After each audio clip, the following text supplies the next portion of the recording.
Hello everyone, welcome back to my channel. So last క్లాస్లో మనకు స్మృతి గురించి అయితే నేర్చుకున్నాం కదా. టుడే వచ్చేసి విస్మృతి గురించి అయితే నేర్చుకుందాం. సో విస్మృతి అంటే ఏంటి, అంటే దానిలో ఉండే కారకాలు ఏంటనే దాని గురించి అయితే కంప్లీట్గా అయితే నేర్చుకుందామండి. సో వీడియోని ఎక్కడ స్కిప్ చేయకోకుండా లాస్ట్ వరకు అయితే చూడండి. అలాగే మీకు నచ్చినట్లుగా అయితే సబ్స్క్రైబ్ చేయండి. విస్మృతి అంటే గతంలో అభ్యసించిన అంశాలను మరలా చేతనంలోకి తెచ్చుకోలేకపోవడమే విస్మృతి, అంటే మర్చిపోవడము.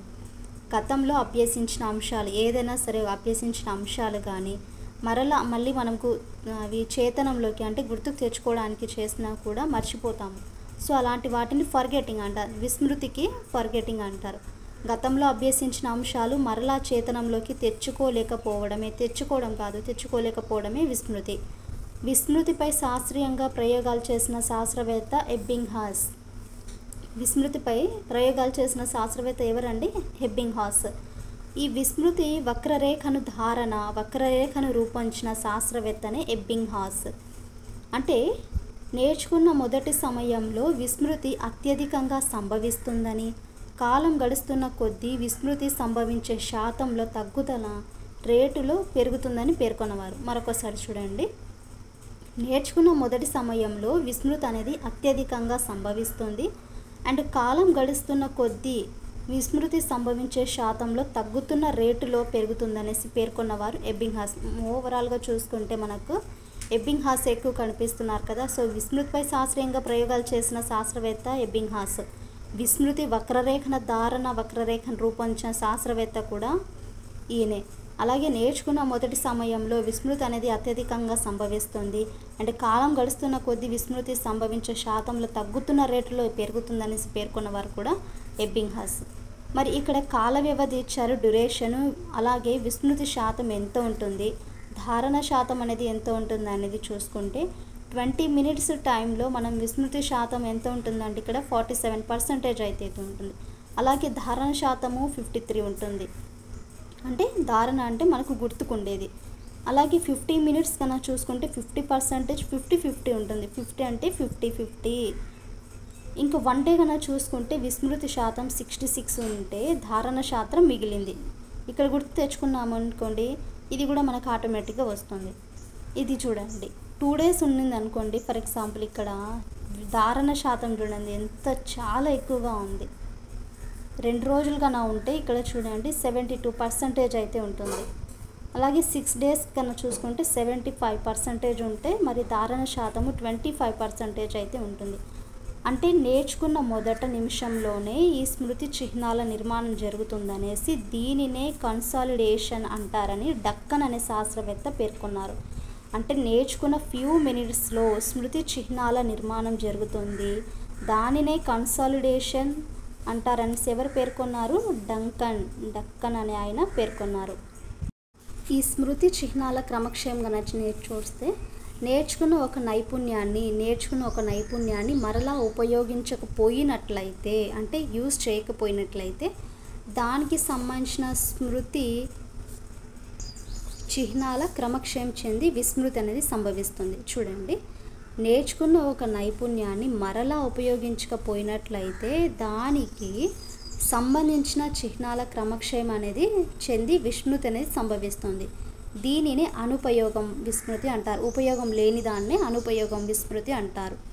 అండ్ నెక్స్ట్ వన్ చూడండి, అవరోధాలు.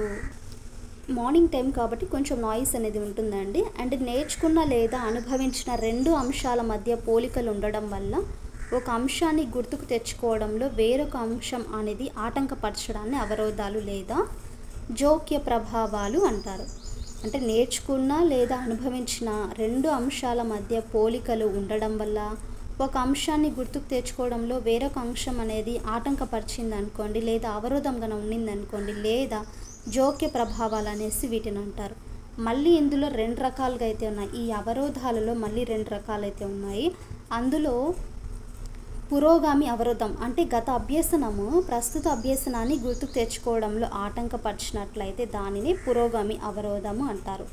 గత అభ్యసనము ప్రస్తుత అభ్యసనాన్ని అంటే పాస్ట్లో జరిగిన అభ్యసనం ప్రజెంట్ అభ్యసనాన్ని గుర్తుకు తెచ్చుకోవడంలో ఆటంకపరిచినట్లయితే దానినే పురోగామి అవరోధం అంటారు. ఫర్ ఎగ్జాంపుల్ చూడండి, ఇక్కడ ప్రసాద్ మొదట తెలుగు పద్యాలు నేర్చుకున్నాడు, తర్వాత హిందీ పద్యాలు నేర్చుకున్నాడు. హిందీ పరీక్ష రాస్తుంటే అతనికి ఏమొస్తున్నాయి, గుర్తుకు ఏమొస్తున్నాయి, తెలుగు పద్యాలే గుర్తుకు వస్తున్నాయి. అంటే దానికి కారణం ఏంటి? పురోగమన అవరోధము. అలాగే ఇప్పుడు ఫర్ ఎగ్జాంపుల్ మనమే ఉన్నాము, ఇప్పుడు ప్రజెంట్ సైకాలజీ నేర్చుకుంటున్నాము, బట్ దానికంటే ముందు మనము కంటెంట్ నేర్చుకుంటున్నాము. ఆ కంటెంట్ నేర్చుకునేటప్పుడు మనకు రిమైనింగ్ అవుతుంటాయి. సో అలా అవరోధం అనేది ఆటంకం కనపరిచినట్లయితే దానిని పురోగమన అవరోధం అంటారు. అలాగే తిరోగామి అవరోధము. ప్రస్తుత అభ్యసనము అంటే ఇది కంప్లీట్గా ఆపోజిట్ వర్షన్ చూడండి. ప్రస్తుత అభ్యసనము గత అభ్యసన అంశాలను గుర్తుకు తెచ్చుకోవడంలో ఆటంకపరిచినట్లయితే దానిని తిరోగామి అవరోధం అంటారు. చూడండి, ప్రస్తుతం అంటే ఇప్పుడు మనం నేర్చుకున్న అంశాలు గత అభ్యసన అంశాలను గుర్తుకు తెచ్చుకోవడంలో ఆటంకపరిచినట్లయితే దానిని తిరోగామి అవరోధం అంటారు. అంటే సంస్కృతం నేర్చుకున్న తర్వాత ఉర్దూ నేర్చుకున్న విద్యార్థి సంస్కృత భాషను మాట్లాడడానికి ప్రయత్నిస్తుంటే అతనికి ఏ పదాలు వస్తున్నాయి? ఉర్దూ పదాలు మాత్రమే వస్తున్నాయి. సంస్కృతం నేర్చుకున్న తర్వాత ఉర్దూ నేర్చుకున్న విద్యార్థి సంస్కృత భాషను మాట్లాడడానికి ప్రయత్నిస్తుంటే అన్నీ కూడా ఉర్దూ పదాలే గుర్తుకొస్తున్నాయి. అంటే అక్కడ జరిగిన రీజన్ ఏంటి? మనకు తిరోగామి అవరోధము. నేర్చుకున్న అంశాల మధ్య పోలికలు ఎక్కువగా ఉన్నట్లయితే అవరోధాలు అనేవి ఏర్పడతాయి. నెక్స్ట్ వెరీ ఇంపార్టెంట్, దమనము. బాధాకరమైన అంశాలను అచేతనంలోకి నెట్టివేయడం ద్వారా మర్చిపోవడాన్నే దమనం అంటారు. అంటే కావాలని మర్చిపోవడము. ఏదైనా ఒక సాడ్ మూమెంట్స్ ఏదైనా మన చుట్టుపక్కల కానీ ఉంటే చేతనంలోకి కాక అచేతనంలోకి నెట్టివేయడం ద్వారా మర్చిపోవడాన్నే దమనము అంటారు. ఫర్ ఎగ్జాంపుల్ ఇక్కడ ఉపాధ్యాయుడిచే దండించబడిన విద్యార్థి ఆ సంఘటనను కావాలనే మర్చిపోతాడు. కొట్టారులే అనేసి అదే గుర్తు చేసుకుంటూ ఉంటారా? కాదు కదా. అంటే కావాలని మర్చిపోతాడు. ఆ సంఘటన అనేది అచేతనంలోకి నెట్టివేయడం ద్వారా మర్చిపోవడం. ఇది మనము దమనం కిందికి అయితే వస్తుంది. మరి ఈ అపసామాన్య విస్మృతి అంటే ఏంటంటే అమ్నీషియా, ఫ్యూగ్ వంటి అపసామాన్య విస్మృతులు కూడా విస్మృతికి ప్రధాన కారకాలు.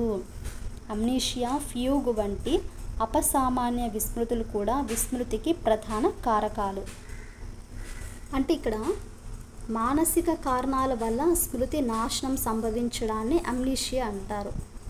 వ్యక్తి తన వ్యక్తిగత విషయాలు మర్చిపోయి కొత్త ప్రదేశానికి వెళ్ళి జీవించడాన్ని ఫ్యూగ్ అంటారు. చూడండి, మానసిక కారణాల వల్ల స్మృతి నాశనం సంభవించడాన్నే అమ్నీషియా అంటాడు. బట్ తన యొక్క పర్సనల్ విషయాలు మర్చిపోయి కొత్త ప్రదేశానికి వెళ్ళి జీవించడాన్నే ఫ్యూగ్ అంటారు. ఇక్కడ నోట్ చూడండి, పూర్తిగా అభ్యసిన అంశాల కంటే సగమే నేర్చుకుని వదిలేసిన అంశాలు ఎక్కువ కాలం గుర్తుకుంటాయని పేర్కొన్న వారెవరు? జైగార్నిక్ ప్రభావం అంటారు. అంటే కంప్లీట్గా నేర్చుకోవడం కంటే సగం నేర్చుకొని వదిలేసి ఉంటాం కదా, సో ఆ అంశాలే ఎక్కువ కాలం గుర్తుకుంటాయనేసి పేర్కొన్నవారు జైగార్నిక్. అలాగే అనేక అంశాల మధ్య విభిన్నంగా ఉన్న విషయము ఎక్కువ కాలం గుర్తుకుంటుందని పేర్కొన్నవారు వాన్ రెస్టాఫ్. సో ఇదండి చిన్న టాపిక్ విస్మృతి గురించి. అయితే నెక్స్ట్ టుమారో టాపిక్ వచ్చేసి అభ్యసనము మరియు మదింపు. త్వరగా కంప్లీట్ చేసేసుకుందాము, టైం లేదు కదా. సో జస్ట్ ఒక వితిన్ 10 minutes అలా అయితే ఉంది. ప్రాక్టీస్ బిట్స్ని చేద్దామని అనిపిస్తుంది, కానీ రాంగ్ ఉన్నాయి. ఏమో ట్రై చేస్తానులేండి, ఒకవేళ చేద్దాం, ఓకేనా. సో ఐ హోప్ మీకు క్లాస్ అనేది నచ్చినట్లయితే please to like and share, subscribe to my channel.